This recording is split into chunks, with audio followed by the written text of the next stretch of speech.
Ini adalah pembukaan serat wirid yang akan menerangkan hal-hal yang berhubungan erat dengan ilmu makrifat. Hidup akan menjadi sangat sempurna seperti yang telah dijalankan oleh para wali. Adapun yang menjadi urutannya seperti yang tercantum di bawah ini. Yang pertama adalah keterangan yang menjelaskan bahwa sudah menjadi kewajiban antara guru dan muridnya untuk mengambil air wudhu dan berniat. Kemudian keterangan selanjutnya mewajibkan untuk mengenakan pakaian bersih dan terbebas dari najis kecil dan besar. Tidak diperbolehkan memakai perhiasan emas. Untuk pria tidak diperkenankan mengenakan anting-anting sebelah saja, perhiasan kalung, parfum yang wanginya berlebihan seperti halnya pengantin baru. Adapun yang menjadi ajaran dan kesepakatan bersama para wali yang menjadi garis besarnya adalah mengambil inti atau sari dari kias dan dalil, serta ketentuan dari Allah.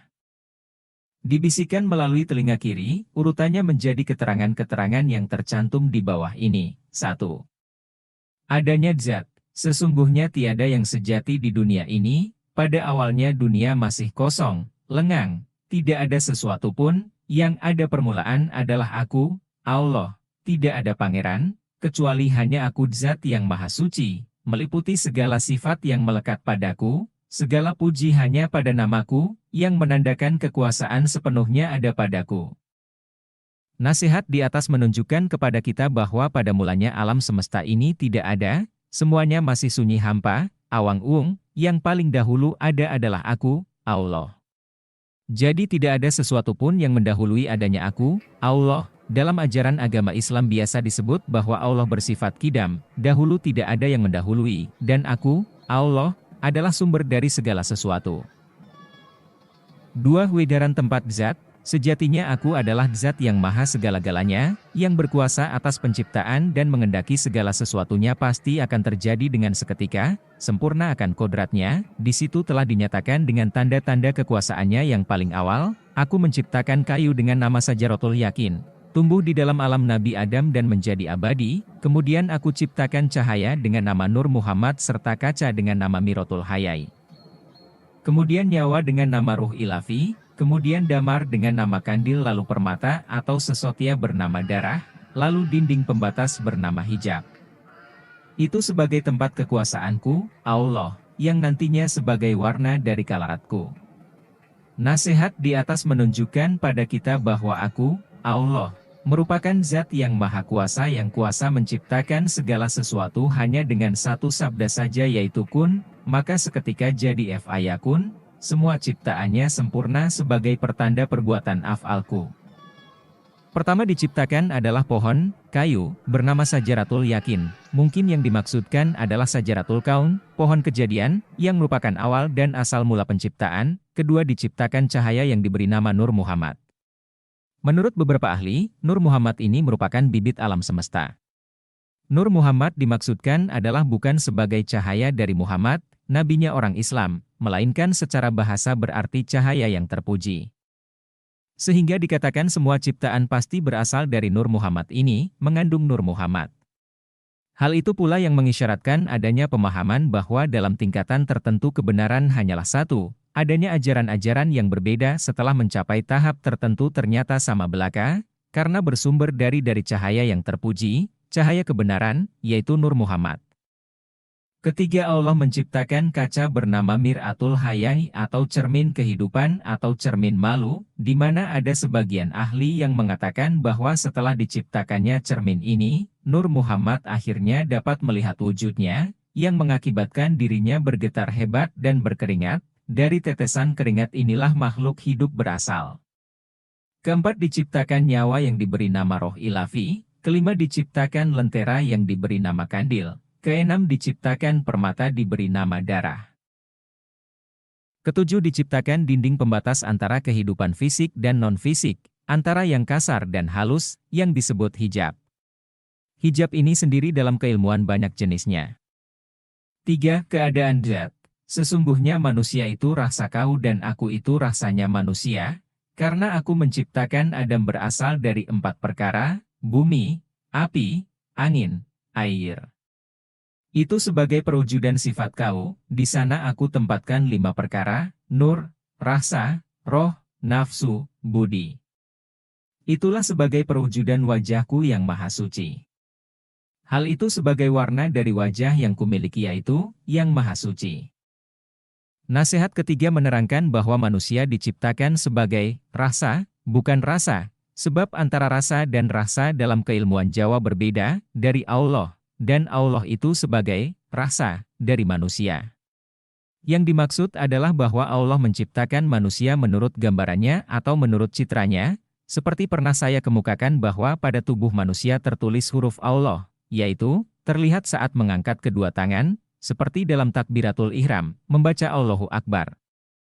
Alif sebagai garis dari ujung jari tangan kanan turun hingga ke ujung jari kaki kanan. Lam pertama dari ujung jari tangan kanan turun melalui bahu kanan dan naik ke puncak kepala. Lam kedua dari puncak kepala turun melalui bahu kiri dan naik hingga ujung jari tangan kiri. H sebagai garis dari ujung jari tangan kiri turun hingga ujung jari kaki kiri. Dan manusia diciptakan berasal dari 4 unsur yang merupakan gambaran sifatnya yaitu bumi, api, angin dan air. Bumi dalam tubuh kita terwujud pada hal-hal yang bersifat kedagingan, dan dibagi menjadi 2 hal yaitu yang merupakan unsur dari bapak berupa tulang, otot, kulit dan otak, dan unsur dari ibu berupa daging, darah, sumsum dan jerohan. Api dalam tubuh menjadikan 4 nafsu yaitu alwamah, amarah, supiah dan mutmainah. Alwamah berwatak suka terhadap makanan, sifatnya membangkitkan kekuatan badan. Amarah berwatak suka marah, emosi, sifatnya membangkitkan kekuatan kehendak. Supiah berwatak keinginan, keterpesonaan, keinginan memiliki, bersifat membangkitkan kekuatan pikir berupa akal. Mutmainah berwatak kesucian dan ketenangan, bersifat membangkitkan kekuatan untuk berpantang. Angin dalam tubuh kita terwujud dalam 4 hal yaitu napas, tan napas, anapas dan nupus. Napas merupakan ikatan badan fisik, bertempat di hati swedi, yaitu jembatan hati, berpintu di lisan. Tan napas merupakan ikatan hati, bertempat di pusar, berpintu di hidung. Anapas merupakan ikatan roh, berpintu di telinga. Nupus merupakan ikatan rasa, bertempat di hati yang putih yaitu jembatan jantung, berpintu di mata. Air dalam tubuh menjadikan 4 elemen roh yaitu roh hewani, roh nabati, roh rabbani dan roh nurani. Roh hewani menumbuhkan kekuatan badan, roh nabati menumbuhkan rambut, kuku, dan menghidupkan budi. Roh rabbani menumbuhkan rasa atau zat hamba, roh nurani menumbuhkan cahaya. Setelah 4 unsur alam terbentuk dalam tubuh manusia, kemudian Allah menempatkan pula 5 hal yaitu zat hamba sebagai gambaran wajahnya yaitu nur, rasa, roh, nafsu dan budi. Nur merupakan terangnya cahaya. Jika mewakili zat yang maha suci dapat menerangi lahir batin. Rasa jika mewakili zat yang maha suci dapat menumbuhkan daya ketentraman di lahir batin. Roh, penglihatan roh jika mewakili zat yang maha suci menjadikan penguasaan sempurna. Nafsu, kekuatan nafsu jika mewakili zat yang maha suci menumbuhkan kekuatan kehendak yang sentosa. Budi, penciptaan budi jika mewakili zat yang maha suci menumbuhkan daya cipta yang sentosa.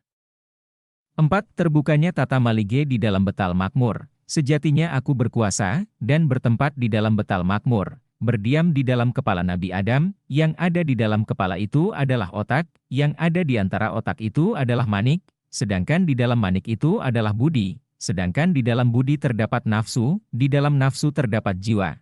Di dalam jiwa terdapat rasa, di dalam rasa terdapat aku, tidak ada Tuhan selain aku, zat yang meliputi di dalam keadaan yang sejati. Nasihat ini menyatakan bahwa Allah bertahta atau bersinggasana di dalam Baitul Makmur, yang berada di dalam kepala manusia. Barangkali kalau memakai bahasa orang-orang Reiki yang dimaksud dengan Baitul Makmur adalah cakra mahkota yang ada di puncak kepala. Di dalam kepala manusia terdapat otak. Di antara otak itu sendiri terdapat lapisan-lapisan sebagai berikut. Yang pertama, manik. Di dalam manik terdapat budi, dalam budi terdapat nafsu, dalam nafsu terdapat suksma, dalam suksma terdapat rasa. Dalam rasa terdapat aku, Allah, dan sesungguhnya tidak ada Tuhan selain hanya aku, Allah, zat yang meliputi segalanya.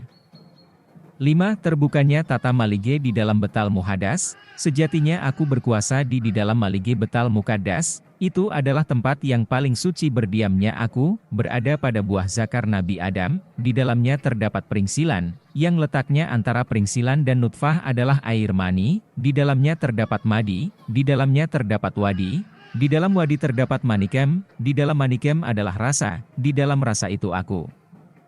Tidak ada Tuhan kecuali aku zat yang meliputi keberadaan sesungguhnya, berdiri di dalam nukat gaib. Turun menjadi johar awal, di situ keberadaan alam ahadiyat, wahdat, wahidiyat, alam arwah, alam misal, alam ajsam, alam insan kamil, jadinya manusia sempurna yaitu sejatinya sifat kau. Nasihat ini menyatakan bahwa Allah bertahta di Baitul Muqaddas atau Baitul Maqdis yang merupakan tempat sucinya yang berada di alat kelamin manusia yang tersusun atas hal-hal sebagai berikut.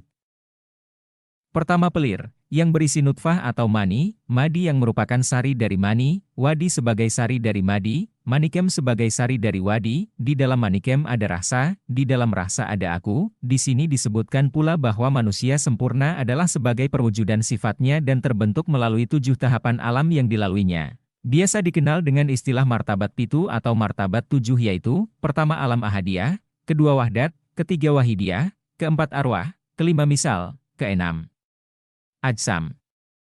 Ketujuh insan kamil atau manusia sempurna. 6. Terbukanya tahta dalam Baitul Mukarrom, sesungguhnya aku bertahta dalam Baitul Mukarrom, itu rumah tempat laranganku, berdiri di dalam dada Adam.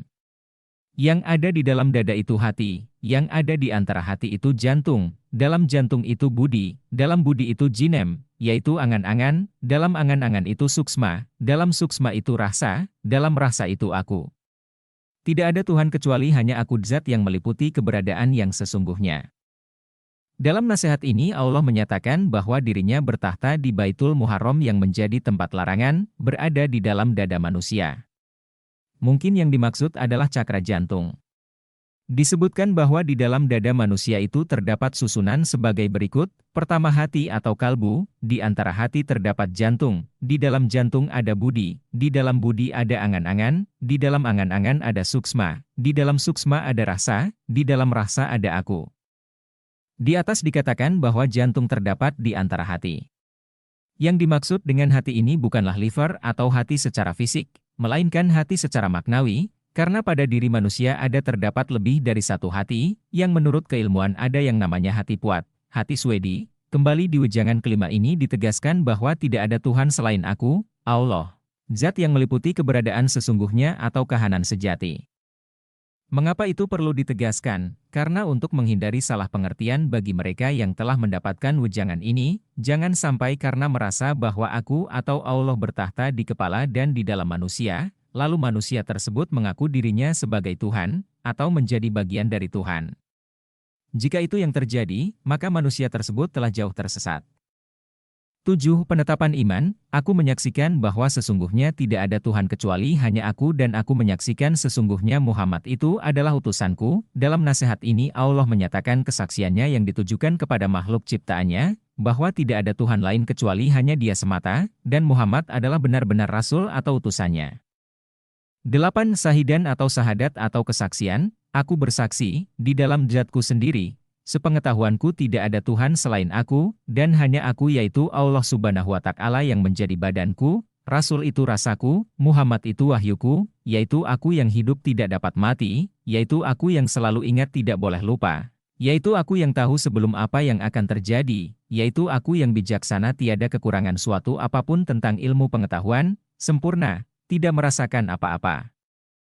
Tidak terlihat oleh apapun, hanyalah aku yang meliputi keseluruhan di alam semesta ini, beserta kodratku. Nasihat ini merupakan penutup yang berupa sahadat atau penyaksian. Nasihat pertama sampai dengan ke-8 merupakan satu rangkaian yang tidak boleh diputus, sebab jika terputus maka pemahamannya akan berkurang.